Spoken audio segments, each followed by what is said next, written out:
अस्सलाम वालेकुम स्टूडेंट्स। आज हम स्टार्ट करेंगे chapter number 3 first year biology का। और जैसा कि अभी थोड़े दिन बाद जो है सेकंड एनुअल एग्ज़ामिनेशन स्टार्ट होने वाले हैं, तो मैं कोशिश करूँगा कि इसमें से जो इम्पोर्टेंट क्वेश्चन बनते हैं, शॉर्ट क्वेश्चन, ठीक है, उनको आपके साथ डिस्कस कर लूँ। और इसके अलावा इसमें ये काफ़ी चैप्टर आसान है, छोटा सा है, तो इंशाल्लाह अगर ये वीडियो आप पूरी देख लेंगे तो आपके कोई भी जो क्वेश्चन है, शॉर्ट क्वेश्चन, वो इंशाल्लाह मिस नहीं होगा। आपके पेपर में जो भी क्वेश्चन आएगा इंशाल्लाह वो कवर हो जाएगा। आपने इस वीडियो को पूरा जो है वो देखना है। चलें, जो इसके अंदर पॉसिबल शॉर्ट क्वेश्चन है ना, मैं आपको जो इम्पोर्टेंट, बहुत ज़्यादा इंपॉर्टेंट है, वो मैं आपको दिखा देता हूँ। ये इंपॉर्टेंट शॉर्ट क्वेश्चन है।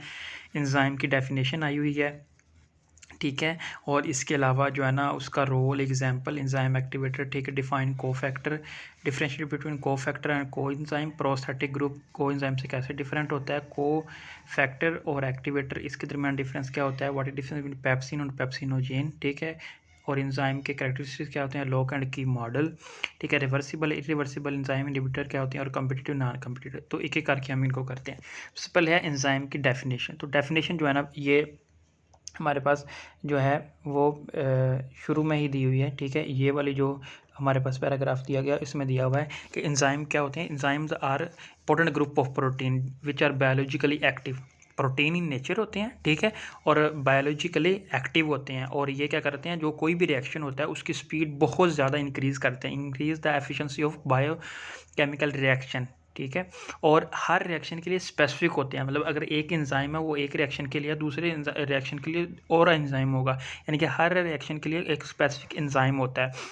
और अगर without this enzyme a reaction would proceed at very slow speed, मतलब क्या है कि अगर इसके एंजाइम के बगैर अगर वही रिएक्शन करवाया जाए और एक एंजाइम के साथ करवाया जाए, तो एंजाइम के बगैर वाला रिएक्शन है बहुत ज़्यादा स्लो होगा।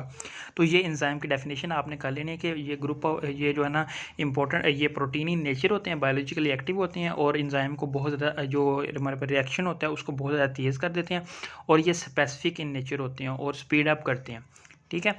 और ये हमारी डेफिनेशन होगी, ठीक है। उसके बाद जो है, उसके बाद जो अगला क्वेश्चन है कि give role and example of enzyme activator. अच्छा, मैं इधर आपको एक छोटी सी बात बताता हूँ कि एंजाइम जो होता है वो प्रोटीन इन नेचर होता है, अभी हमने पढ़ा है, ठीक है। तो जो एंजाइम होता है, मतलब जो एंजाइम होता है, ठीक है, वो प्रोटीन इन नेचर होता है, यानी अमीनो एसिड का बना होता है। कौन सी जो है ना उसका स्ट्रक्चर होता है, ग्लोबुलर प्रोटीन होता है। पिछले चैप्टर में पढ़ा था ना, एक फाइब्रस प्रोटीन होता है, एक ग्लोबुलर प्रोटीन होता है।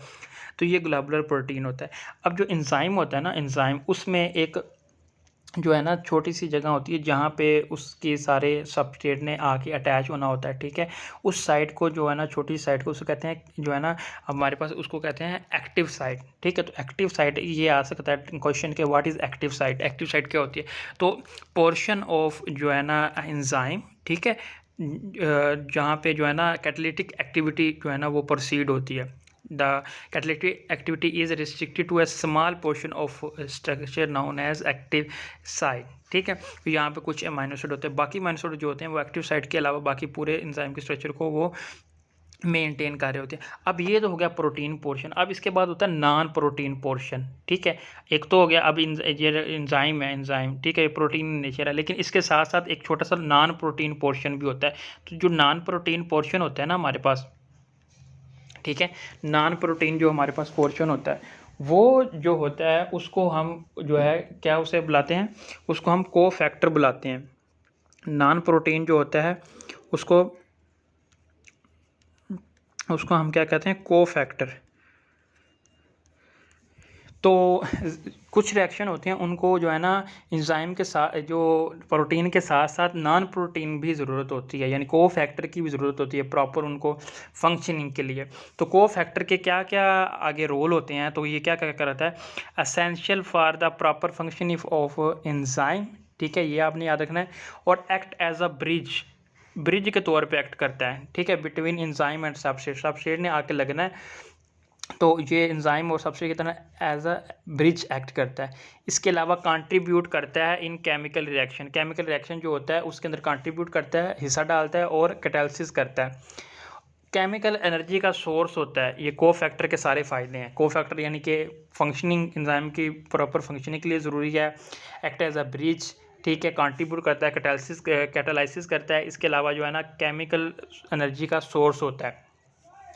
और जो है ये आपने यार ये को फैक्टर के बारे में जो क्वेश्चन है ना, इसका जो है ना आपने ये आंसर कर देना है। ठीक हो गया। उसके बाद अगला क्वेश्चन है कि एक्टिवेटर क्या होता है। को फैक्टर के बाद नॉन प्रोटीन पोर्शन जो होता है ना, नॉन प्रोटीन पोर्शन, उसको हम को फैक्टर कहते हैं। अब जो वो को फैक्टर होता है वो जो इनऑर्गेनिक अगर हो, को फैक्टर जो नॉन प्रोटीन है, यानी कि को फैक्टर जो है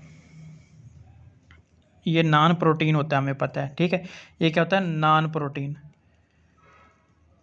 प्रोटीन। अब अगर तो ये क्या है, ये डिटैचेबल है, यानी कि अलहदा हो जाता है। ठीक है, और इनऑर्गेनिक है। ठीक है, यानी कि कुछ भी हो सकता है, यानी कि मैग्नीशियम हो सकता है, ये सारे लिखे हुए हैं, आयरन हो सकता है, कॉपर हो सकता है, जिंक हो सकता है। तो इसको क्या कहेंगे, एक्टिवेटर।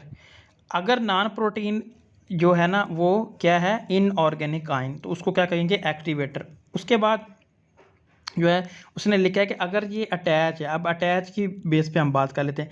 अगर नॉन प्रोटीन पार्ट जो है वो कोवलेंटली यानी बिल्कुल मजबूती से अटैच है, उसको कहते हैं प्रोस्थेटिक ग्रुप। अगर वो जो है अटैच है लूजली, तो उसको कहते हैं कोएंजाइम। तो आप डिफरेंस समझा कि प्रोस्थेटिक ग्रुप क्या होता है और कोएंजाइम क्या होता है। कि नॉन प्रोटीन पोर्शन है, ठीक है, उसको क्या कहते हैं, कोफैक्टर। अब कोफैक्टर अगर इनऑर्गेनिक है तो उसको क्या कहेंगे, एक्टिवेटर। ठीक है, और अगर उसकी अटैचमेंट की बात करो, अगर वो कोवलेंटली अटैच है, कोवलेंट बॉन्ड बना के, तो उसको क्या कहते हैं, प्रोस्थेटिक ग्रुप। और अगर वो जो है वो लूजली अटैच है प्रोटीन जो है एंजाइम के साथ, उसको क्या कहते हैं, को एंजाइम। ठीक हो गया। उसके बाद इसमें से मजीद शॉर्ट क्वेश्चन जो बनते हैं वो एपो एंजाइम और होलो एंजाइम किसको कहते हैं। एपो एंजाइम इसको कहते हैं कि अगर कोई जो है एपो एंजाइम क्या होता है कि एंजाइम जो होता है, अगर एंजाइम के में से माइनस कर दो को एंजाइम और प्रोस्थेटिक ग्रुप को एंजाइम हो गया या प्रोस्थेटिक ग्रुप हो गया, प्रोस्थेटिक ग्रुप अगर वो माइनस कर दो, तो इसको हम क्या कहेंगे, इसको हम क्या कहेंगे, जो है एन एंजाइम विद इट्स को एंजाइम और prosthetic group remove is called apo enzyme. ठीक है, ये डेफिनेशन लिखी है, आपने कर लेनी है। ठीक है, और अगर वो उसके अंदर को फैक्टर वगैरह ऐड कर देंगे तो उसको होलो एंजाइम कहेंगे। आप समझाएगी एपो एंजाइम की और होलो एंजाइम की। अगर एंजाइम के अंदर को फैक्टर वगैरह ऐड हैं तो ये एपो है, अगर वो रिमूव कर दिए तो होलो एंजाइम है। ये इन दोनों का डिफरेंस आपको आना चाहिए। उसके बाद आगे है पेप्सिन और पेप्सिनोजन का डिफरेंस क्या होता है। ये शॉर्ट क्वेश्चन आता है, पेप्सिन और पेप्सिनोजन। सिंपल सी बात है, पेप्सिन और पेप्सिनोजिन जो होती है ना, ये इनएक्टिव फॉर्म होती है, यानी कि जो सेल से प्रोड्यूस होती है ना, इनएक्टिव फॉर्म होती है। ठीक है, और ये फिर उसके बाद फिर एक्टिवेटेड फॉर्म में कन्वर्ट होती है कि जब रिक्वायर होता है कि अब जो है ना वो डाइजेशन वगैरह करनी है, तो इसके ऊपर जो है ना इसको फिर एक्टिवेटेड फॉर्म में कन्वर्ट कर दिया जाता है। लेकिन जो पेप्सिन है, ठीक है, वो ऑलरेडी एक्टिव है। ठीक है, और ये जो है ना, अब डिफरेंस इनकी समझाएगी कि पेप्सिन जो है वो हमारे पास क्या है, पेप्सिन जो है वो क्या है, वो एक्टिव है, और पेप्सिनोजिन है इनएक्टिव। ठीक है, इसको एक्टिवेशन के लिए जो है ना वो ज़रूरत होती है कि ये तब उसमें कन्वर्ट होती है जब इसकी ज़रूरत हो। ठीक है, कि अब जो है ना खुराक वगैरह को डाइजेस्ट करना है। इसके बाद आ जाता है केमिकल करेक्टरिस्टिक्स ऑफ एंजाइम। ये भी शॉर्ट क्वेश्चन होता है, ये एज अ लॉन्ग क्वेश्चन भी आ जाता होता है। ठीक है, पहले बारी मैंने डेफिनेशन बताई। सबसे पहले एंजाइम की करेक्टरिस्टिक्स, सबसे पहले ग्लोबुलर प्रोटीन है, मैंने को बताया। दो तरह की प्रोटीन पढ़ी थी, एक ग्लोबुलर प्रोटीन पढ़ी थी, एक हमने फाइब्रस प्रोटीन पढ़ी थी। ठीक, ग्लोबुलर प्रोटीन में कौन सी स्ट्रक्चर होती है, टर्शरी स्ट्रक्चर होती है। ठीक है, तो इसके अलावा ये क्या करता है, increase the rate of reaction जो होता है उसको ये इंक्रीज कर देता है। और इसकी प्रेजेंस की वजह से जो एंड प्रोडक्ट बनता है वो सेम ही बनता है। मतलब अगर एक आपने रिएक्टेंट आपस में मिलाए, प्रोडक्ट बनाया, एंजाइम के बगैर बनाओ या उसके साथ बनाओ, प्रोडक्ट तो सेम ही बनना है। ऐसा नहीं कि उसकी जो प्रॉपर्टीज़ है वगैरह वो अफेक्ट होंगी। तो does not affect the nature and properties of and product. ठीक है, उसके बाद जो है ना इसकी थोड़ी सी अमाउंट भी जो है ना रिएक्शन को बहुत तेज़ कर देती है। और ये स्पेसिफिक होता है बड़ा, यानी कि हर रिएक्शन के लिए स्पेसिफिक होता है। इसके अलावा बड़ा सेंसिटिव होता है। थोड़ी सी पीएच चेंज करेंगे, थोड़ा टेम्परेचर चेंज करेंगे, तो ये इसका इफेक्ट जो होता है ना वो जो है ना बड़ा ये, यानी कि वो अगर मतलब इसका जो इफेक्ट हो रहा होता है ना वो कैंसिल आउट हो जाता है। इसके अलावा एंजाइम को जो होता है ना, कुछ एंजाइम को कोफैक्टर की ज़रूरत होती है, आपको पता है नॉन प्रोटीन पार्ट है, मैंने अभी भी बताया, ठीक है। और ये एक्टिवेशन एनर्जी को लोअर कर देते हैं। एक्टिवेशन एनर्जी क्या होती है, किसी भी रिएक्शन को स्टार्ट करने के लिए जो एनर्जी की जरूरत होती है उसको कहते हैं एक्टिवेशन एनर्जी। तो ये आपने याद रखना, इसमें कोई 5 याद कर लें कि ये क्या होता है, ग्लोबुलर प्रोटीन होता है, एंजाइम के जो स्पीड होती है उसको स्पीड अप करता है, और ये सेंसिटिव स्पेसिफिक होता है, सेंसिटिव होता है, और इसकी वजह से जो है ना जो है वो इफ़ेक्ट नहीं करता, यानी प्रोडक्ट की जो प्रॉपर्टीज़ वगैरह उसको इफ़ेक्ट नहीं करता। और ये यूज़ भी नहीं होता, ये भी आपने याद रखना, ये यूज़ नहीं होता, दोबारा बार रीयूज़ हो जाता है, ठीक है। तो ये आपने याद रखना है। इधर से आपने कहा ये क्वेश्चन बन जाता है। इसके बाद आगे जो क्वेश्चन इधर से आया हुआ वो है लॉक एंड की मॉडल वाला क्वेश्चन आया हुआ है, वो हम कर लेते हैं, ठीक है। तो ये लॉक एंड की मॉडल जो है ना, ये आपका शॉर्ट क्वेश्चन आया हुआ है, ये इंपॉर्टेंट है। ये जो है ना ईमल फिशर जो है ना, मतलब ये साइंटिस्ट का नाम है, कभी एमसीक्यू में अगर आ जाता है, इसने दिया था। इसका क्या था कि जैसे एक स्पेशल की होती है, वो एक जो है ना वो ताले को खोलती है, स्पेशल की can open a specific lock. इस तरीके से एक स्पेसिफिक जो एंजाइम होता है, मतलब एक स्पेसिफिक सबस्ट्रेट होता है ना, वो एक स्पेसिफिक जो है ना एंजाइम के अंदर जाकर लगता है और फिर आगे प्रोडक्ट में वो चेंज हो जाता है। इसके मुताबिक जो है ना वो एंजाइम जो है ना वो की एक्टिव साइट होती है, जहाँ पे जो है ना वो सबस्ट्रेट में जाकर लगना होता है, वो एक रिजिड स्ट्रक्चर है। मतलब इसके लॉक एंड की के मुताबिक जो एक्टिव स्ट्रक्चर है, जो एक्टिव साइट जहाँ जो एंजाइम की वो वाली साइट है जहाँ पे कैटालिटिक एक्टिविटी होनी होती है, वो एक रिजिड स्ट्रक्चर है, यानी कि वो चेंज नहीं होती। मिसाल के तौर पर ये एंजाइम है ना, मिसाल के तौर पे ये देख लें, ये इसकी एक्टिव साइट है समझ लो, ठीक है। ये अगर इसकी एक्टिव इधर एक आ रहा है, ये एक सबस्ट्रेट आ रहा है, ठीक है, ये इस तरह का सबस्ट्रेट है, समझ लो ये सबस्ट्रेट है, तो ये इसके अंदर लग जाएगा। तो ये जो एक्टिव साइट है वो कहता है ये रिजिड होती है, यानी कि ये चेंज अपने आप को नहीं करती, मॉडिफाई नहीं करती, इसने ये कहा था। उसके बाद उसने कहा कि नो मॉडिफिकेशन नो फ्लेक्सिबिलिटी, ये लिखा हुआ, ठीक है, एक्टिव साइट में।